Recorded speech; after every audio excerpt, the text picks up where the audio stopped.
Seorang manajer kasar melempar segelas air ke wajah pemuda desa. Hei, anak desa bau. Tidak tahu etika ya? Berani sekali datang melamar kerja di perusahaan besar ini. Ambil resume kamu dan pergi.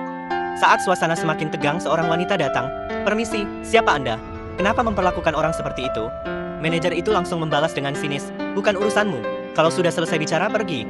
Wanita itu mendekati pemuda tadi lalu bertanya. Apa yang sebenarnya terjadi? Pemuda itu menjawab. Saya datang untuk wawancara kerja, tapi manajer itu mengusir saya hanya karena saya berasal dari desa.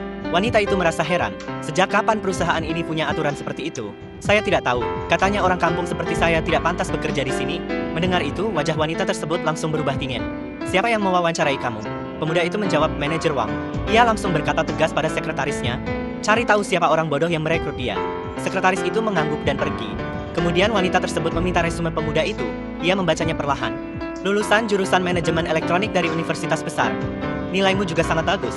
Pemuda itu tersenyum pahit. Tapi percuma, saya tidak punya uang dan koneksi. Wanita itu tersenyum. Bagaimana kalau saya bantu bicara dengan mereka? Pemuda itu tersenyum setuju, lalu mereka pun masuk kembali ke ruang kantor. Baru saja masuk, manajer kasar tadi langsung membentak. Tidak tahu cara mengetuk pintu ya? Wanita itu menjawab tenang. Pintunya terbuka jadi saya masuk. Manajer itu melihat resume di tangannya lalu tertawa sinis.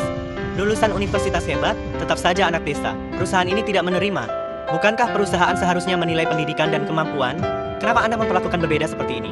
Manajer berkata dengan sombong. Di sini saya yang menentukan segalanya. Orang miskin seperti kalian tidak diterima. Cepat pergi. Jangan membuang waktu. Wanita itu kembali bertanya. Kalau begitu, bagaimana kamu bisa mendapatkan posisi di perusahaan ini? Manajer itu tersenyum licik. Kalau mau kerja di sini, tunjukkan uangmu. Wanita itu langsung mengeluarkan uang tunai. Ini 10 juta. Cukup? Manajer itu langsung rakus.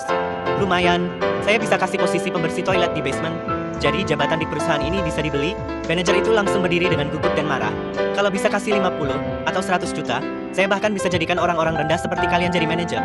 Tepat saat itu seorang pimpinan pabrik berlari masuk dengan wajah panik. Bos, kenapa memanggil saya mendadak? Manajer kasar tadi langsung panik. Wanita itu kemudian berkata tegas. Saya mempekerjakan kalian untuk mengelola perusahaan, bukan mengisinya dengan sampah. Ia menunjuk pemuda desa tadi. Kalian menolak orang berbakat hanya karena dia tidak mau menyuap. Perusahaan tidak akan maju jika dipenuhi orang serakah seperti kalian.